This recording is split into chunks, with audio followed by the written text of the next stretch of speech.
Big groundbreaking event in the city of Portland today. Officials there celebrating the expansion of the Portland Community Center. Take a look here. The expansion, all part of a bond project approved by voters back in 2016. 2 new sports complexes and a city park opened last year. That was the first phase of the bond project.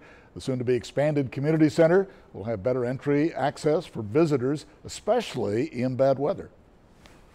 Many years ago, there was a citizen group that was concerned about access to the community center, particularly during wet weather or cold weather.